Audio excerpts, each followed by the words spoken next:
Hello to you. I am, or this is Hadi Paul, Grandpa Paul, and I am going to read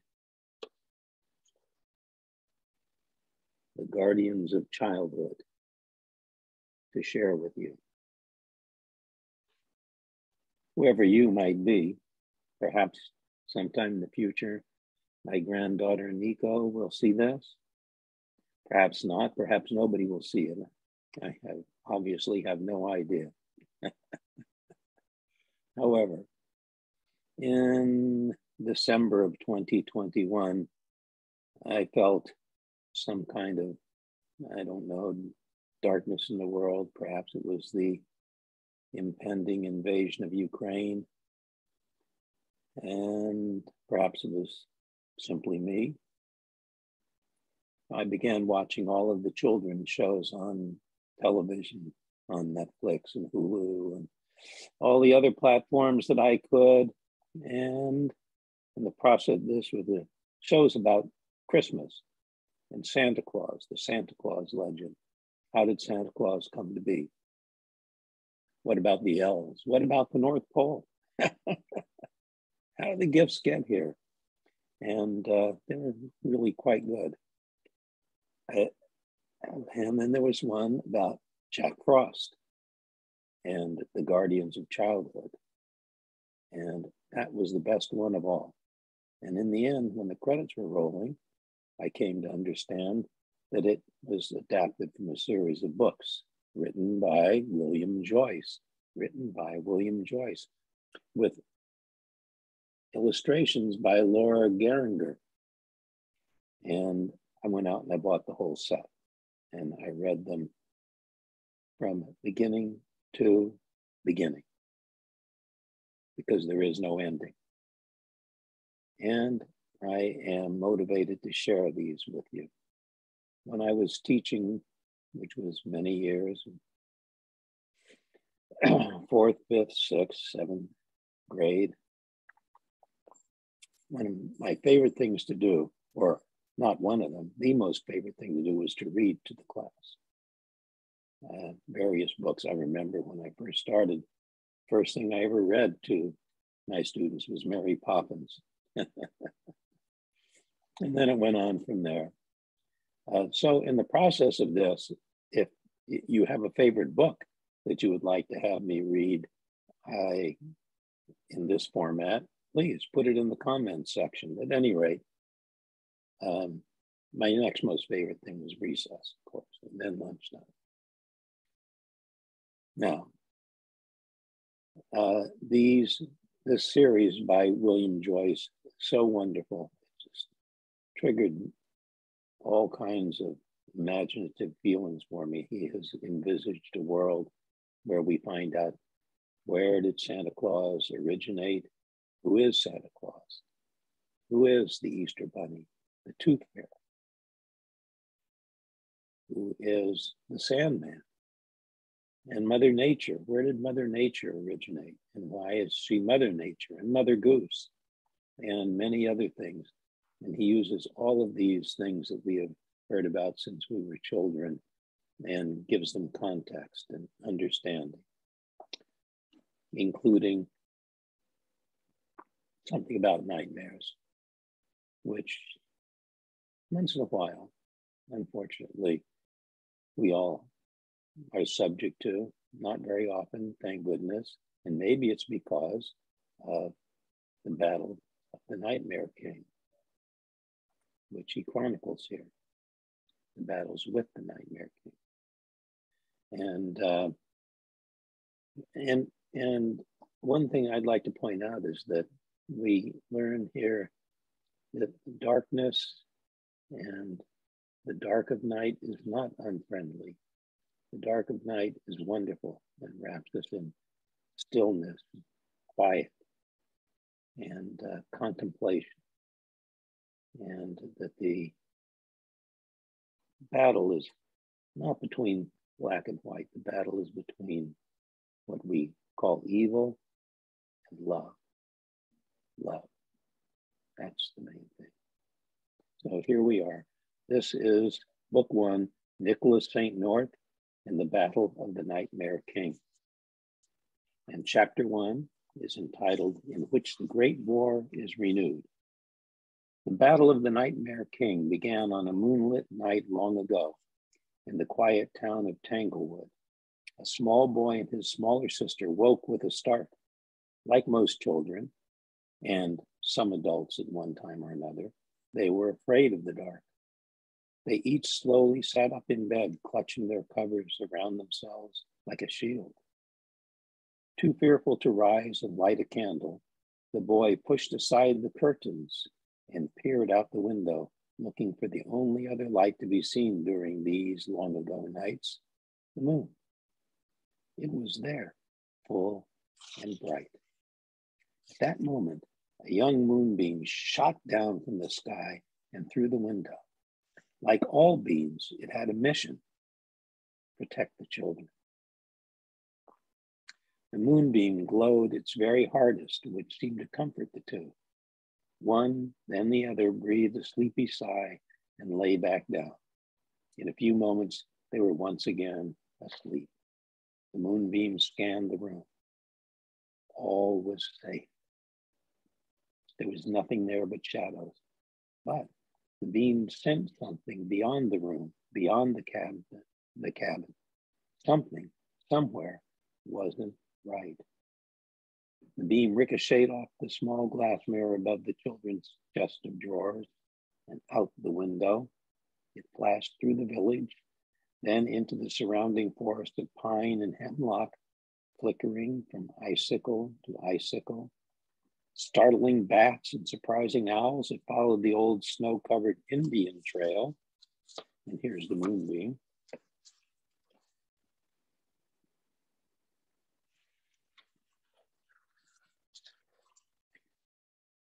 It followed the old Indian trail to the darkest part of the deep woods, a place where the settlers feared and rarely ventured.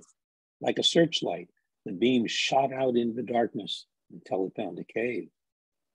Strange rocks curling like melted wax framed the yawning mouth of the cavern. The cave was thick with shadows that seemed to breathe like living things. In all its travels, the beam had never seen anything so ominous. The moonbeam wavered and then, not sure if it was being brave or foolish, dropped down, following the shadows into the pit below. The darkness seemed to go on and on forever. Finally, the moonbeam came to a stagnant pool. Black water reflected its glow, dimly lighting the cave. And there in the center of the pond, the center of the pool, stood a giant figure. He was denser and even darker than the shadows that surrounded him. Still as a statue, he wore a long cloth as inky as an oil seep. The moonbeam scanned the figure slowly, cautiously. When it reached his eyes, they opened. The figure was awake. The shadows began writhing about at the feet of the figure, their low drone filling the air. They grew, crashing against the cave walls like waves against a ragged jetty. But they weren't shadows at all. They were creatures that no child or moon messenger had seen for centuries. And the moonbeam knew at once.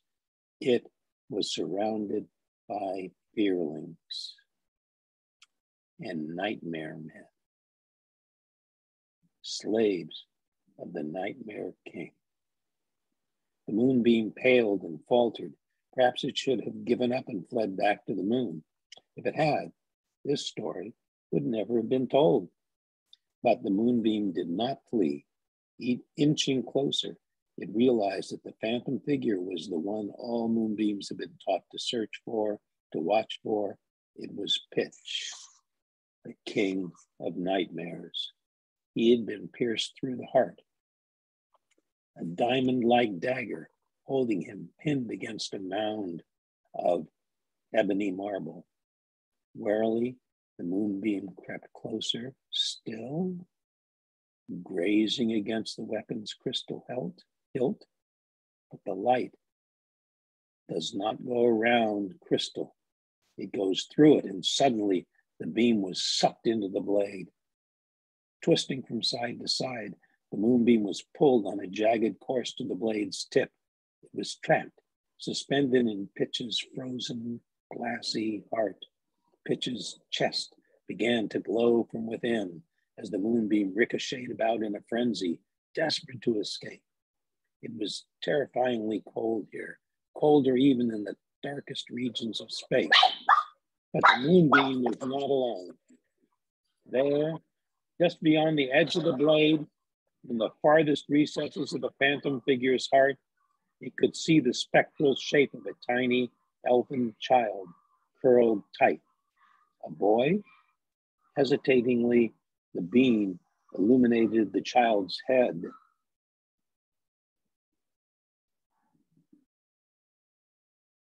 That little ray of light was all it took. The spectral boy began to grow. He burst forth from Pitch's chest, joyfully, free at last. The moonbeam was thrown from side to side as the boy, with one quick tug, wrenched the radiant dagger from the cold heart that had trapped him. Bearing the blade aloft with the moonbeam still caught inside, lighting the way, the boy shot like a rocket straight up and out of the cursed cave and into the starry night. By the time his feet hit the snowy ground, he looked every bit like a real boy. If a real boy could be carved out of mist and light and miraculously brought to life. Freed from the dagger's impaling, Pitch began to grow as well, rising like a living tower of coal, swelling to a monstrous size. He followed the boy's illuminated trail to the surface. Looking wildly up at the sky, Pitch sniffed the air in ecstasy. With one shrug and a toss of his midnight cloak, he blotted out the moon. He crouched down and dug his fingers into the earth, letting the sense of the surrounding forest reach into his searching brain. He was ravenous, overwhelmed by a fiery hunger that burned him from within. Breathing deeply, he trolled the winter wind for the prize he coveted, the tender meal he had craved, even beyond freedom all those endless years of imprisonment down below, the good dreams of innocent children. He would turn those dreams into nightmares, every last one, till every child on earth lived in terror, for that's how Pitch intended to exact his revenge upon all those who had dared to imprison him. As glorious thoughts of revenge filled Pitch's mind, they ignited around him a cloud of sulphurous black. The cloud seeped upward from the seemingly bottomless pit of the cave. From that vapor, hurtling in all directions at once, came the shadow creatures, the fearlings and the nightmare men, thousands of them, horrendously shrieking. Like giant bats, they glided over the forest and beyond, invading the dreams of all who slept nearby. By now, the moonbeam was frantic. It had found Pitch, the evil one. It had to return to the moon and report back to Zara Lunar, but it remembered the sleeping children back in their cabin. What if the fearlings went after them? How could the moonbeam help if it was still trapped inside the dagger? The beam bucked and strained, guiding the boy, who skittered along, light as air, back through the town, back to the small children's window. They skidded to a stop. The spectral boy pulled himself up onto the windowsill. As he peered in at the children, somewhere in his heart, an ancient memory or remembrance stirred of a sleeping baby and a distant lullaby.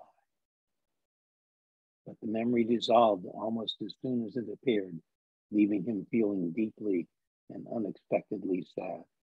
Something dark flashed past the boy and into the children's room. Suddenly, two fearlings hovered and twisted in midair above the sleeping brother and sister, who turned restlessly, clutching at their quilts. instinctually.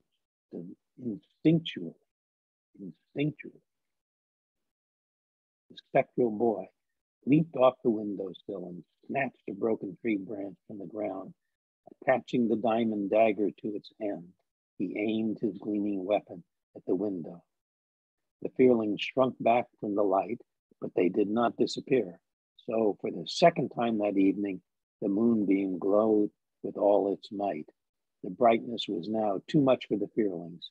With a low moan, they twined and curled, then vanished as if they had never been there at all. The children rolled over and nestled into their pillows with a smile. And after seeing those smiles, the spectral boy laughed. Up on the moon, however, there was no cause for laughter.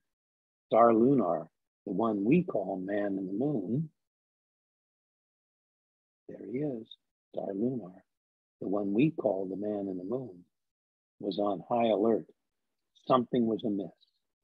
Each night, he sent thousands of moonbeams down to Earth, and each night they returned and made their report.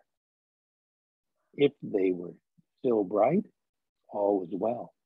But if they were darkened or tarnished in their travels, Star Lunar would know that the children of Earth needed his help. For a millennium now, all had been well, and the moonbeams had returned as brightly as they had ventured forth. But now, one moonbeam had not returned. And for the first time in a very long time, Star Lunar felt an ancient dread. Chapter 2, wherein speaking insect languages proves to be of great value. In the forested hinterlands of eastern Siberia sat the little town of Santa Claus. There lived one of the last great wizards, Ombric Shalazar, and that morning he was in deep discussion with a number of nocturnal insects, specifically a lunar moth, several fireflies, and a glowworm. This was not unusual. Ombric could speak several thousand languages. He was fluent in the dialects of all manner of bugs, birds, beasts. He could even speak hippopotamus. As he switched from lunar moth to firefly, a group of village children, early for school, hovered nearby. Many of them had just begun to learn some of the easier insect languages: ant, worm, snail. And though moth and firefly were difficult, glowworm even more so, they could tell from the tone of the conversation that something was very wrong indeed. And here is the illustration of Ombric Shalazar, the great wizard. And I forgot to mention, so I'll mention it now. Sometimes when your people are listening to reading, you might want to have something to draw on to, whatever comes to you while you're listening. So perhaps having pencil, pen, crayons, some kind of drawing instrument, and paper while you're listening, and then you make your own illustrations, or you simply draw what comes up for you while you're listening. That's something that I used to do in my classroom. I would pass out paper and tools to all of the students. And they could do whatever they want with it while they were listening to me read. So you might want to think about that. Back to Ombric. Ombric was generally a wizard of extraordinary calm. Nothing seemed to surprise him. How could it? He was the last survivor of the lost city of Atlantis. He was the man who had seen and done everything. He could communicate telepathically to his owls, walk through walls, turn lead to gold. He'd helped invent time, gravity, and bouncing balls. But today, as he talked to this cluster of insects, he seemed for the first time that the children had seen. Perplexed, and worried. His left eyebrow furrowed into a frown. Then suddenly, he turned to the children and said something he had never said before. No lessons today. You should return to your homes now. The children were amazed, even disappointed. Lessons were never canceled and rarely over early. Rarely over early. The children were amazed, even disappointed. Lessons were never canceled and rarely over early. Sometimes they went on for so long that Ombrick would have to stop time for a bit so they could go on even longer. This always caused great excitement because everything Ombrick told them was, without fail, fun. Not only did he show them how to make water flow backward and to properly dam a stream, he also taught them how to climb most everything, build catapults, and best of all, the secrets of imagination. Best of all, the secrets of the imagination. To understand pretending, Ombrick was fond of saying, is to conquer all barriers of time and space. To understand pretending is to conquer all barriers of time and space. In fact, all of their studies were focused on how to make anything they thought of, no matter how impossible or fantastical, come true. And so, dejected and uneasy about the change to their daily routine, the children trudged back to their homes. Some lived in trees, some underground, some half and half. For Santa Claus was unlike any other village in the world. Every home had a secret passageway or trap door or magic room, telescopes, and retractable roofs made of evergreen sprigs were the norm. That was how Ombrick had dreamed it should be. He wanted a village that seemed impossible. From the time Ombrick was a very young wizard, he had journeyed to every corner of the earth in search of the perfect place to create a haven for fellow dreamers.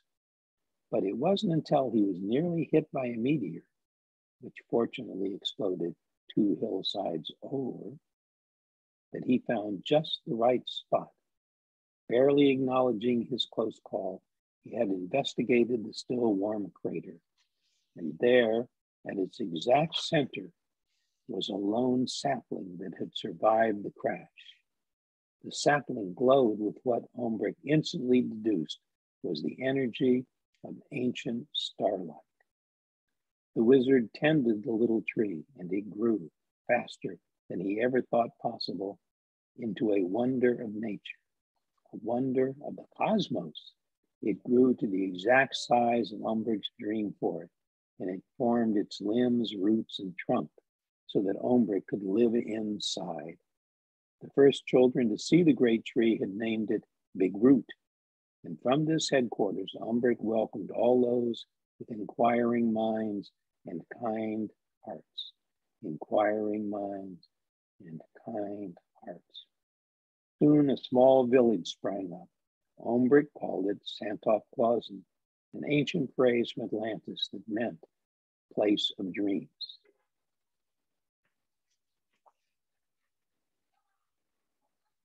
Big Root.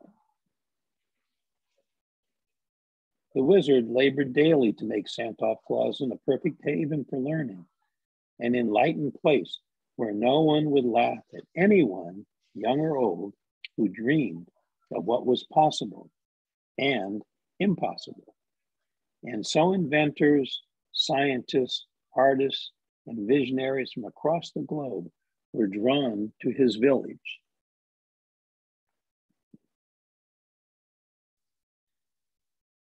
Ombrick knew that not everyone felt the same way about learning. Why? Look at what they had done to poor Galileo in Italy when he dared to suggest that the earth revolved around the sun. So Ombrick designed layers of magical barriers, one inside the other, to protect his village. And like the Great Wall of China, it took him centuries to build. First, He cultivated an encircling hedge of bracken and vines to guard the heart of Santa Claus. The ground around the village, rich with stardust, proved to be a fertilizer like no other. So thick vines sprang up, spreading as Ombrick directed. They twined and twisted into a nearly impenetrable hedge, 100 feet high, barbed with thorns the length of spears. In spite of the thorns, however, strangers more interested in rumors of treasure than in learning made their way to Santa Claus. Like most master wizards, Ombrick could conjure up diamonds and gems of eye-popping splendor as he pleased. He used them in spells and elixirs. Once used, they lost their gleam and had no further value. Yet, rumors of his untold wealth persisted. Indeed, there was treasure in Santa Claus. It was just not the sort the treasure seekers coveted. Still they came, the storied riches too enticing for treasure hunters to resist. But when they were met by an enraged wizard, they started new rumors. They called Ombrick a heretic, a warlock, and worse. They said he had stolen the souls of the people of Santa Claus and should be burned at the stake. So Ombrick conjured a second ring of defense, a great black bear, the largest in all the rushes, whose courage and devotion were unquestioned. The bear would patrol to protect the village from anyone who might cause harm. Then, on the outer rim, Ombrick planted a third ring, majestic oaks, the largest in the world, whose huge roots could rise up and block the advance of any who tried to enter with evil intent. Ombrick had to search through 7 of his most ancient journals to find just the right enchantment to accomplish that feat. And in case that was not enough to keep the intruders away, Ombrick conjured up one more thing, a ghostly temptress with a beguiling smile. Adorned with what seemed like glittering gems, his spirit of the forest could lure visitors of an unkind or ignoble disposition. Unkind or ignoble disposition to a particularly useful doom, turning them into stone, cursed forever to be a part of the village's defenses. Ombrick's efforts proved successful.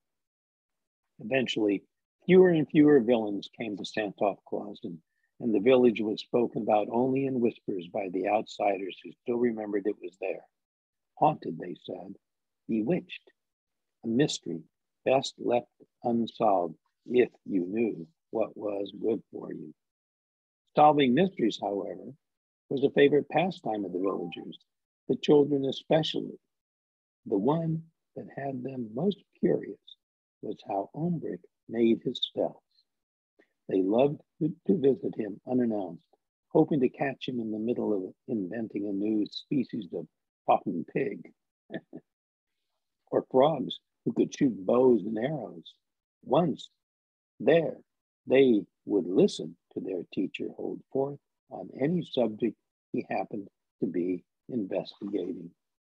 They inevitably gathered around Ombrick's table where they'd poke and prod at the noisy gizmos and gadgets, bubbling vials of startling colors and shapes, globes of worlds known and unknown, clocks that could bend time, tools of bizarre and delightful functions, winged wind machines, weather manipulators, and magnifying glasses so powerful that they could see the secret writings of germs and microbes, and the books, countless books, mountains of books containing knowledge from the beginning of recorded time.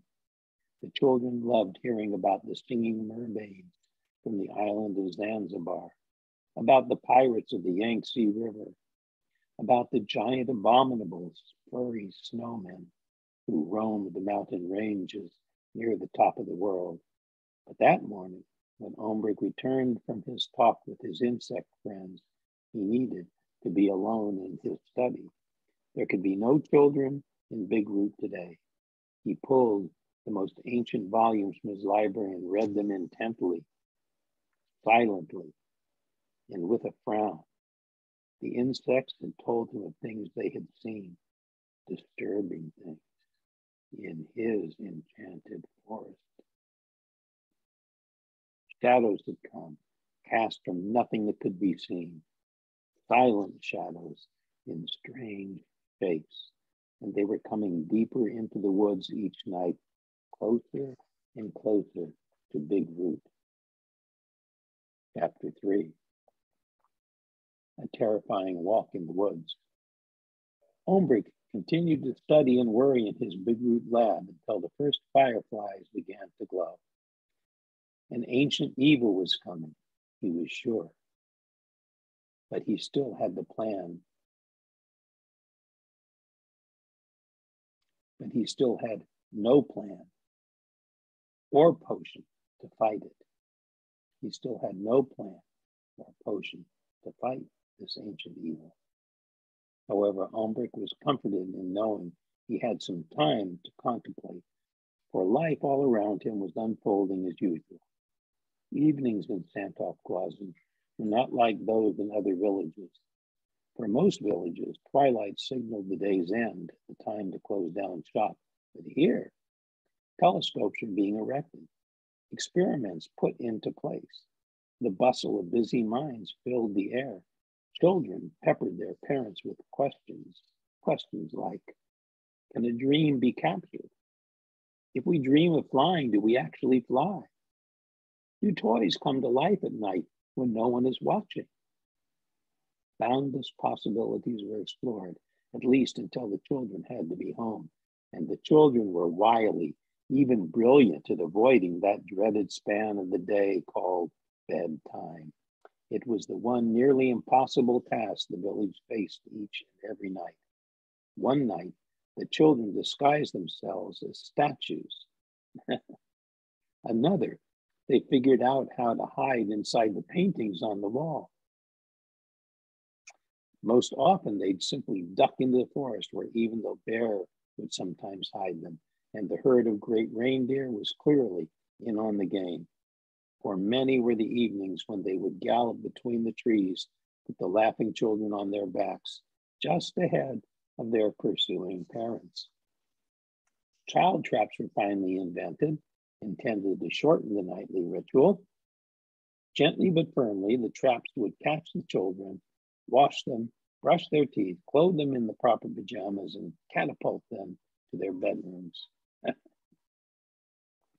But the children were getting better at avoiding these traps, so the nightly struggle grew more complex. It was a game that the parents indulged and Ombrick always enjoyed, but there were times when patience would wear thin. Once, the children even stood in plain sight atop the trees that ringed the village. But having painted themselves with sky and stars, with Ombrick's magical paints, no less, they were not discovered until dawn. On this particular evening, however, things were decidedly different. The children were tired, they said. The children were tired, they said. Ready for bed, they said. They wanted to sleep, early even. The parents were unsure if this was a gift, a trick, or some sort of epidemic. Being parents, though, and tired of the nightly struggle, they gratefully went along. For once, they would enjoy an early tucking in. But a child-wide plot was afoot, and it worked perfectly. When their parents were sound asleep, the children snuck from their homes, made their way past Big Root undetected, and ran to the enchanted woods. For they had also spoken to the ants and slugs, slug merely being a variant of the worm dialect, after Ombrick had sent them from his laboratory. What the slugs and ants had to say was difficult to understand, since the words Infiltrated and unfamiliar were hard to translate. One girl, the gray-eyed Catherine, the only child who was being raised by Ombrick, who actually lived in Big Root, had the best grasp of the conversation. There's something new and strange in the forest, she told me. The insects weren't sure what it was. The question of whether these invaders would turn out to be good or evil hadn't entered the children's minds. They were just doing as they had been taught, to be curious. So, lanterns in hand, they set out, eager to discover their new mysterious guests. The children ventured deeper and deeper into the forest, following the familiar trails. Not an owl nor a chipmunk greeted them. No skunk said hello. They couldn't even hear the bear, whose rumble of walking or snoring was always a reassuring sound. Everything was oddly quiet.